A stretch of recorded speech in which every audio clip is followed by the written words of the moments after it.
नमस्कार, बहुत स्वागत है आपका अपना बिहार में। आपके साथ मैं हूं सोनाली सिंह। पूरा विपक्ष 2024 में केंद्र की सत्ता से पीएम मोदी को बेदखल करना चाहता है। विपक्ष की हालत ऐसी है कि बिना साथ आए कोई पीएम मोदी को हराने के बारे में सोच भी नहीं सकता। मोदी को हराने के लिए विपक्षी एकता बेहद जरूरी है, लेकिन विपक्षी एकता को सिर्फ इस बात से समझा जा सकता है कि मोदी को तो हराना है, लेकिन किसी को साथ नहीं आना है। साथ अगर आना है तो टर्म्स एंड कंडीशन अप्लाई है, और वो टर्म्स एंड कंडीशंस इतने बड़े हैं कि जटिल हैं कि वो साथ भी नहीं आने के बराबर हैं। यही वजह है कि बीजेपी पूरी तरह कॉन्फिडेंट है कि 2024 में नरेंद्र मोदी एक बार फिर से केंद्र की सत्ता में आएंगे। बीजेपी को पूरा भरोसा है कि नरेंद्र मोदी न सिर्फ सत्ता में आएंगे बल्कि 2019 से भी बड़ी जीत के साथ आएंगे। नेटवर्क 18 की राइजिंग इंडिया के मंच पर केंद्रीय गृह मंत्री अमित शाह ने विपक्षी एकता पर बड़ा प्रहार किया और उन्होंने विपक्षी एकता को पूरी तरह से बेकार करार दिया है।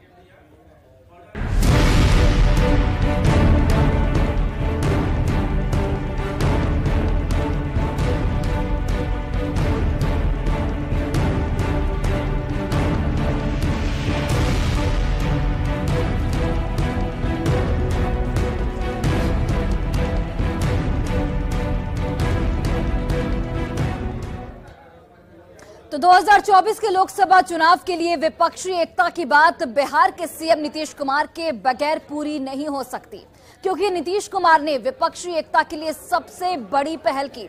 वो केसीआर से लेकर सीताराम येचुरी तक से मिले, सोनिया गांधी से भी उन्होंने मुलाकात की, सबको विपक्षी एकता की जरूरत को समझाया। राहुल गांधी को स्पेस देने के लिए पीएम मोदी की दौड़ से खुद को अलग किया, कांग्रेस को खुले मंच से ऑफर दिया, साथ ही आने की गुजारिश की। कांग्रेस ने भी सीएम नीतीश कुमार की पहल की तारीफ की, लेकिन कांग्रेस उस तारीफ से आगे नहीं बढ़ पाई। सीएम नीतीश कुमार को अब भी कांग्रेस की हां का इंतजार है, क्योंकि सीएम नीतीश कुमार विपक्षी एकता के साथ ही मैदान में भी कूदना चाहते हैं। तो एक तरफ सीएम नीतीश कुमार की ओर से विपक्षी एकता की बात कही जाती है, लेकिन ये समझना मुश्किल है कि आखिर विपक्षी एकता होगी कैसे, क्योंकि एक नाम अभी तक सुनिश्चित नहीं हो पाया है जो पीएम मोदी के सामने जिसका चेहरा हो। जानते हैं ना भाई कि विपक्ष के अधिक से अधिक लोगों की एकता मेरी इच्छा है ना, और तब से ना हम इंतजार कर रहे हैं। हम तो इंतजार कर रहे हैं कि ज्यादा से ज्यादा लोगों की इच्छा हो जाएगी, एकजुट हो जाएंगे, थोड़ा मजबूती के साथ 2024 का विधान इसका लोकसभा का चुनाव लड़ेंगे लोग। और विपक्षी एकता की सीएम नीतीश कुमार की कोशिश के बीच केंद्रीय गृह मंत्री अमित शाह ने विपक्षी एकता पर करारा प्रहार किया है। नेटवर्क 18 के राइजिंग इंडिया के मंच पर विपक्षी एकजुटता पर केंद्रीय गृह मंत्री अमित शाह ने कहा कि विपक्ष की एकता सिर्फ दिखावा है और ये सिर्फ टीआरपी की बात है। उन्होंने ये भी कहा कि विपक्ष में किसी को किसी पर भरोसा नहीं है। हालांकि अमित शाह ने सीएम नीतीश कुमार का नाम नहीं लिया, लेकिन उन्होंने विपक्षी एकता के दावे को यहां पर तार तार कर दिया है। सुनिए।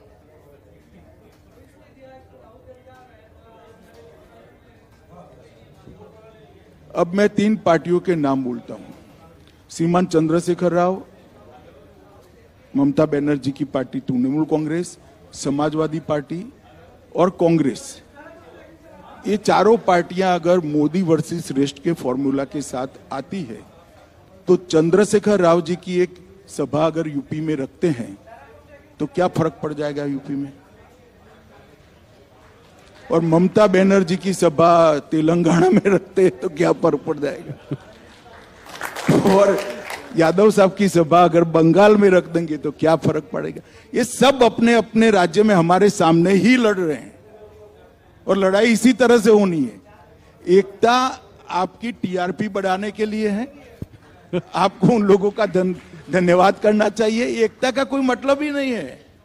कोई एक दूसरे को ना नेता मानता है, ना एक दूसरे के लिए एक सीट छोड़ने को तैयार है। जानते हैं ना भाई कि विपक्ष के अधिक से अधिक लोगों की एकता मेरी इच्छा है ना, और तब से ना हम इंतजार कर रहे हैं। हम तो इंतजार कर रहे हैं कि ज्यादा से ज्यादा लोगों की इच्छा हो जाएगी, एकजुट हो जाएंगे, थोड़ा मजबूती के साथ 2024 का विधान इससे लोकसभा का चुनाव लड़ेंगे लोग। तो अब देखिए विपक्षी एकता की बात कितनी उलझी हुई है, इसे समझने से पहले इस बात पर विचार करना जरूरी है कि नेटवर्क 18 के राइजिंग इंडिया के मंच पर केंद्रीय गृह मंत्री अमित शाह ने विपक्षी एकता को लेकर क्या कुछ कहा।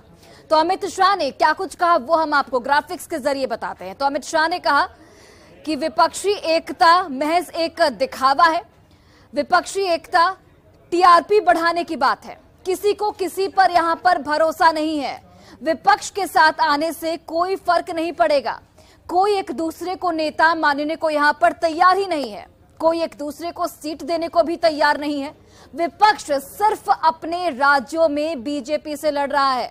2024 में फिर नरेंद्र मोदी की वापसी होगी और मोदी 2019 से भी अधिक सीटों से पीएम बनेंगे।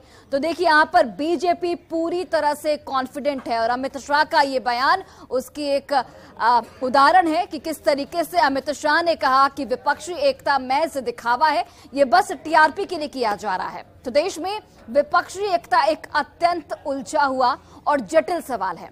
आरजेडी से हाथ मिलाने और उसके बाद आपको बताते चले कि बिहार में महागठबंधन की सरकार बनने के बाद सीएम नीतीश कुमार विपक्षी एकता पर लगातार जोर दे रहे हैं, लेकिन पूर्व केंद्रीय मंत्री आरसीपी सिंह ने तो विपक्षी एकता कहकर इस पर तंज कसा है।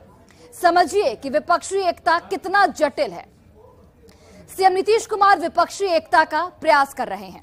विपक्षी एकता के लिए उन्होंने दिल्ली का दौरा किया, विपक्षी दलों के कई नेताओं से उन्होंने इस दौरान मुलाकात की, उन्हें विपक्ष एकता की जरूरत के बारे में समझाया। कांग्रेस के सामने विपक्षी एकता का नीतीश कुमार की ओर से प्रस्ताव रखा गया।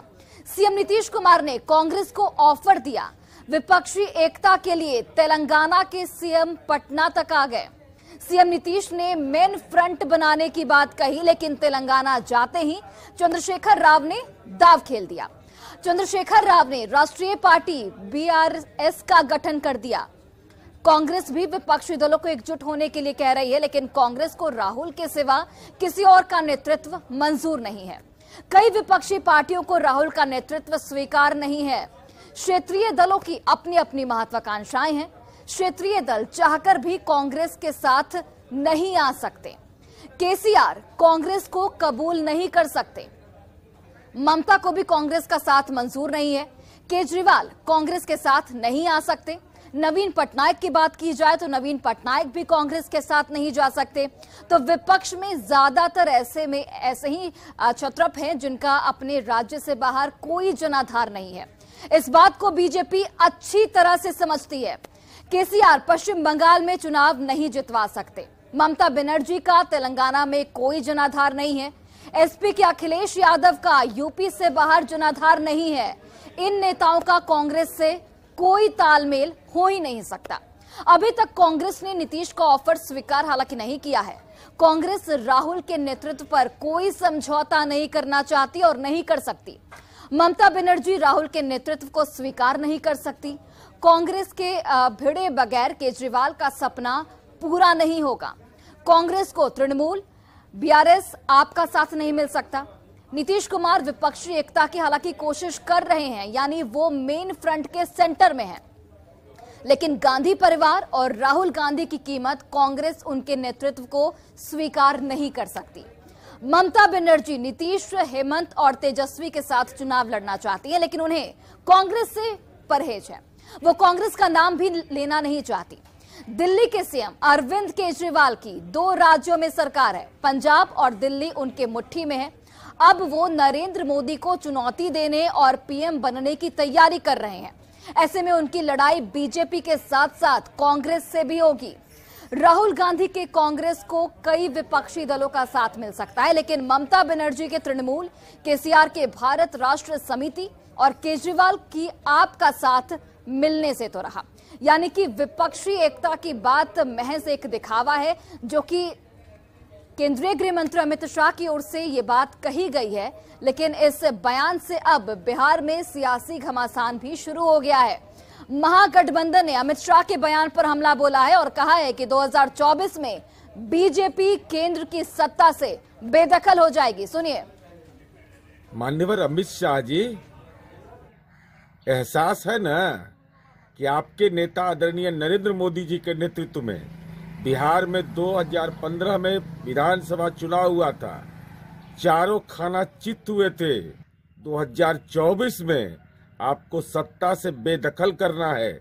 जो रोजगार छीन ले, महंगाई पर नियंत्रण नहीं पाए, फर्जी वायदे करे, तो राजनीति के फर्जीवाड़ा का राजनीतिक प्रबंधन जो है वह बिहार मॉडल से ही संभव है। एक मजबूत गठबंधन सामने होगा सोनिया जी के नेतृत्व में ही, और मोदी जी के नेतृत्व वाला एनडीए वाजपेयी जी के नेतृत्व वाले एनडीए की तरफ बुरी तरह से चुनाव हारेगा। केंद्रीय गृह मंत्री आदरणीय अमित शाह जी विपक्षी एकता पर सवाल खड़े कर रहे हैं।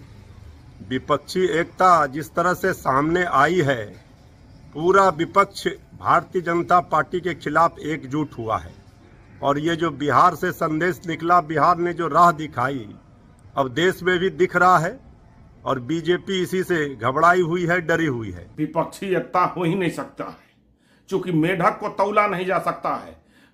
अवसरवादिता के राजनीति को ये लोग कुर्सी के लिए और देश को दिग्भ्रमित करने के लिए, अपने घपले घोटाले बचाने के लिए ये लोग विपक्षी एकता के लिए बेचैन हैं। ये लोग राष्ट्र हित के लिए और विकास के लिए ये विपक्षी एकता नहीं कर रहे हैं। ये विपक्षी, मैं तो कहूँ कि विपक्षी एकता नहीं है, ये विपक्षी मजबूरी इसका नाम दीजिए ना। अब नीतीश कुमार जी 7 लोगों के साथ महागठबंधन में है और 7 दिशा में है। अब ऐसे में कहाँ एकता रहना है भाई। और आप कब ने विश्वसनीयता का आपने काम किया है? आपने भी तो बिहार के लोगों के जन आकांक्षाओं पर के पीठ पर खंजर भोंका है। वहीं देखिए, नवादा के हिसुआ में नेता प्रतिपक्ष विजय कुमार सिन्हा ने नीतीश सरकार पर जमकर निशाना साधा। विजय सिन्हा ने कहा कि भ्रष्टाचार के सभी आरोपी एक मंच पर आ गए हैं, उसके खिलाफ बीजेपी सड़क से लेकर सदन तक आवाज उठाएगी। की जमात डरकर एक मंच पर जो खड़े हैं, तो भारतीय जनता पार्टी अपराध और भ्रष्टाचार के विरोध में सदन से सड़क